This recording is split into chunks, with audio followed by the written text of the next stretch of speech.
여러분 안녕하세요. MBN 송주현 기자입니다. 나는 정치인이다. 이번 시간에는요. 운동권 청산을 외치며 서울 마포울 국회의원 선거에 도전장을 내신 분입니다. 자칭 생선장수. 국민의힘 함은경 후보 모셨습니다. 어서 오세요. 예, 안녕하세요. 네. 예. 아니 제가 그 생선장수라고 소개를 드렸어요. 예. 왜냐면 선거 예. 포스터를 봐도 그렇고 점퍼 뒤에도 보면 생선장수 함은경입니다 이렇게 써놓으셨더라고요. 예, 예. 사실 선거 국면에는 그런 메시지 하나하나가 되게 의미가 있는데 특별히 저는 뭐 실제로 저 생선장수 하다가 왔고요. 네. 면접이라고 하는 걸 보라고 형식상 절차가 있어야 된다대요. 네네. 그때도 그 전날까지 제가 홍어 손질하다 올라왔어요. 아 그러셨어요? 예, 그러니까 뭐 원래 직업이 생선장수이니까 그렇고 이번 선거에서는 저는 뭐 생선장수가 됐건 택시 운전사가 됐건 누구든 네. 이 민주공화국의 국민을 대변할 수 있는 사람이면 어떤 직업을 가지더라도 대표할 수 있고 그 중에서도 직접 손질하거나 이런 뭐 일을 하더라도 국민을 대표할 수 있다. 그래서 동료 시민의 대변자로서 현직 직업이 생선장수다. 이런 걸 부각시키고 싶어서 그랬습니다.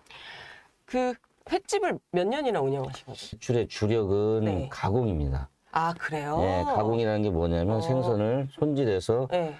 깔끔하게 토막을 내가지고 포장해서 보내는 것이 주된 업종인데 네, 네. 제가 이제 다른 도소매업보다 경쟁력이 없으니까 네. 제가 고민을 많이 했죠. 가공하고 이런 걸 했는데 그 중에 생선 회를 네. 필렛으로 네. 그 판매하는 걸 했어요. 그러다 보니까 사람들이 와서 네. 회를 먹을 수 없냐고. 그래서 그래서 횟집 연지는 2년이고요. 네. 생선 가게 한지는 한 8년 됐습니다. 그러면 8년 동안은 그 생선 손질하는 이런 도소매라고 얘기를 해야 네, 되나요? 소매죠. 소매요? 네. 그 얘기를 들었어요. 그 출마 선언 하시면서 네. 나는 생선처럼 싱싱한 정치를 좀 하겠다. 예, 예. 이런 말씀을 하시면서 근데 이제 마포을이 사실은 유리한 지역은 아니에요. 그러니까 야당 네. 우세 지역이기 때문에. 예. 그리고 이제 생선 장수를 하시기도 하셨지만 앞서 좀 출마도 하셨어요 군산에서. 예. 근데- 저는 뭐 일생을 살면서 네. 저도 이제 뭐 나이 많이 먹었는데 네. 이게 세상 일이라는 게 마음먹기에 달려 있더라고요. 내가 아주 힘들고 어렵다 할지라도 내가 달리 마음을 먹으면은 힘도 생기고 용기도 생기는데 세상에 험지라고 따로 정해져 있는 건 없어요. 그리고 어렵다고 하는 것도 사람 마음먹기에 따라서는 얼마든지 장점으로 바꿀 수 있고요. 네. 그런 점에서 흔히들 이제 거기가 이제 호남에서 올라온 사람들이 많아서 마포을이. 예, 뭐 네. 그렇다는 이야기도 있는데 그럼 오히려 거꾸로 네. 제가 호남 출신이니까 유리할 수 있죠. 돌파해낼 수 있기 때문에 네. 세상에 살면서 어려운 일이 있더라도 저는 그런 생각을 합니다. 항상 주먹을 꽉 쥐어보면 네. 힘이 나고 용기가 생깁니다.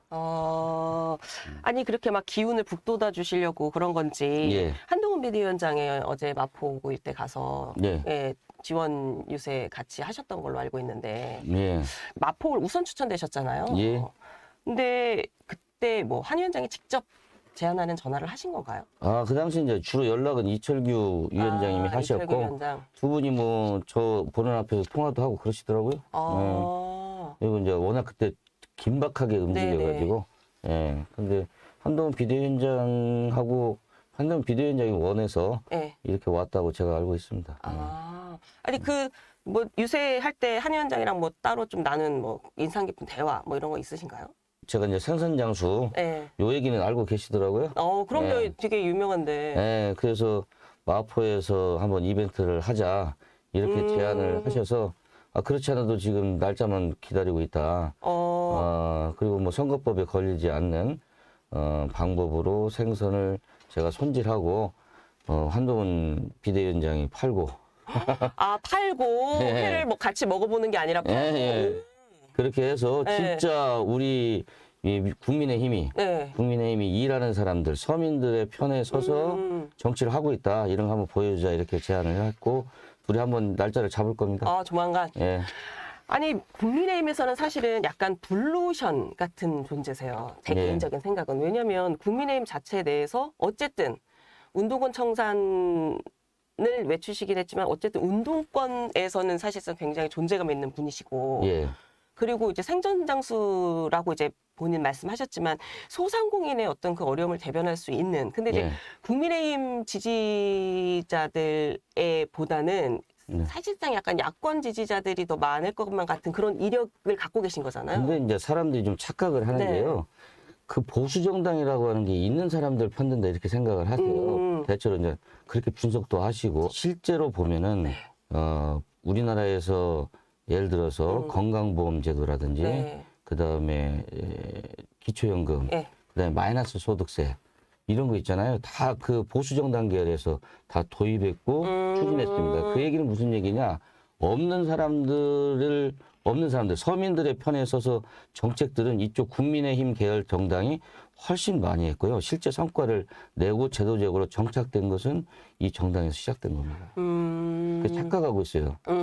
그래서 앞으로도 저는 네. 이 보수 정당이 세계 다른 나라의 보수 정당처럼 네. 서민과 중산층들을 오히려 대변하고 또 도전하는 젊은이들에게 사회적 안전망을 넓게 쳐줄 수 있는 네. 그런 정당으로 가야만 되고 또 그럴 거라고 생각하고 있습니다. 그럼 그런 정당으로 갈 수 있게 예. 선봉해서 예. 역할을 하시겠다 이런 포부가 있으신 거죠. 예, 그렇죠. 지금까지 이제 국민의힘이 일종의 뭐 제가 그전에도 얘기했지만 사람들이 인식하기는 웰빙 정당, 투지가 없고 또는 저는 이제 공무원 정당이라고 얘기했는데 네. 그렇게 좀 전투력이 좀 약한 부분이 있는데 아마 이제 저 같은 사람들이 자주 등장하고 또 젊은 후배들은 훨씬 더 전투력이 높으니까 그런 점에 있어서 많은 발전이 있을 거라고 봅니다. 스펙트럼이 좀 더 넓어지는 효과도 있고. 예, 지금 아주 절호의 기회죠. 왜냐하면은 민주당은 완전히 찐명으로만 네. 쪼그라들고 그렇지 않은 사람들은 모두 국민의힘이 포괄할 수 있는 네. 그런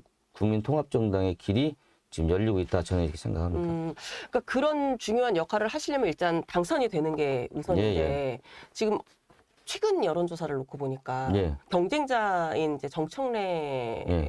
더불어민주당 의원과 여론조사에서 15%에서 20%포인트 정도 차이가 나시더라고요. 어쨌든 이걸 극복을 해야 당선이 되실 테니까 나름의 내 극복할 만한 대책은 뭐다? 한번 얘기를 좀 해주시죠. 일단 뭐 국민의힘 전체가 좀 잘 선거전을 이끌고 가고 그리고 제가 그 지금 초반에 열세에 있었던 건 뭐 사실이니까 그것은 낮은 인지도 때문에 그렇고 그다음에 제가 돌아다니 보면 아직도 선수 교체가 된 것을 모르는 분들도 많이 있어요. 아, 그래요? 네. 그래서 그 전에 분 어디 갔냐고 이렇게. 아니 그거 이벤트 빨리 하셔야겠어요. 네. 그러면은 확 이제 전국적으로 알려질 것 같은데. 예. 네. 그래서 그런 거 하고 그다음에 이제 저희들이 가장 지금 이번 선거에서 과거 민주당을 찍었던 총선이나 이런 데서 찍었던 사람들이 국민의힘으로 바꿔서 찍어야 되거든요. 이런 사람들이 좀 문턱이 좀 있어요. 그런 문턱을 넘어갈 수 있도록 여러 가지 정책과 이슈 파이팅들을 좀 해야 되는데 그런 게 좀 먹히면은 되지 않을까 이렇게 생각하고 있고 그다음에 또 다행스러운 건 또 민주당이 서울 지역에 있던 호남 출신 정치인들을 전부 몰살을 했습니다. 대표적인 게 뭐 임종석, 박용진 뭐 이런 사람들 있잖아요. 예, 홍영표 이런 사람들까지 전부 싸그리 제거했습니다. 그래서 수도권의 민주당의 호남 출신의 정치는 살아남아 있지 않습니다. 저는 이런 것이 오히려 그 국민의힘에 또 저에게는 기회다 이렇게 생각하는데 왜냐하면 호남 사람들을 대변할 수 있는 출향민 중에서 대변할 수 있는 사람들 많이 원해요. 예, 그런데 그런 사람들이 민주당에 없다는 것은 저에 대한 기대가 높아질 것이다 이렇게 생각하고 있습니다. 그러니까 호남에서 봤을 때는 민주당이 호남을 나름대로 텃밭이라고 하는 정당인데 호남 출신 현역 의원들을 거의 다 이제 배제했고 그러다 장래성 있는 사람까지. 장래성 있는 사람까지 다 배제를 했고 그렇기 때문에 그런 호남의 민심이 어쨌든 서울에서도 아까 말씀하셨다시피 마포에도 호남 분들이 많다고 했는데 그분들의 민심도 좀 돌아설 것이고 한편으로는 후보님 또 지역 자체가 또 호남 출신이시기 때문에 그냥 시너지 효과가 좀 날 거다 이렇게 보신다는 거죠? 예, 그렇습니다. 그래서 이렇게 세상에는 참 어렵다고 그러는데 긍정적인 요소를 발견해서 열심히 하면은 또 다른 결과가 나올 거라고 봅니다. 알겠습니다. 아까 말씀하셨는데 국민의힘을 아까 민주당을 찍었던 사람들이 국민의힘으로 가려는 어떤 그 심리적 저항 노선이 좀 있는데 그걸 좀 해결하려고 한다라는 네. 말씀을 하셨잖아요. 그러면서 그 체인저 벨트 형성을 좀 하셨더라고요. 네, 그렇죠. 이 그래서- 체인저 벨트는 네. 못 견뎌서 민주당에서 못 견뎌서 나온 사람들도 있는데 네. 결국은 이게 한두 사람이 아니라는 거예요. 운동권 플러스 민주당에서 넘어오신 분들, 네. 과거 민주당 활동을 했던 분들, 이런 분들이 일단 상당수 돼요. 지금 한 15명 정도 15 안팎으로 명. 예, 의견들을 교환하고 있는데 저희가 좀 파악이 안 되고 또 지방에 있다든지 그러면 네. 그게 좀 연결이 좀 잘 안 되고 그러는데 일단 소통을 꾸준히 하면서 늘려나갈 생각인데요. 그런 목적으로 단일 목소리를 내서 국민의힘에도 이런 목소리가 언제든지 나올 수 있다 이런 걸 보여주려고 그러는 겁니다.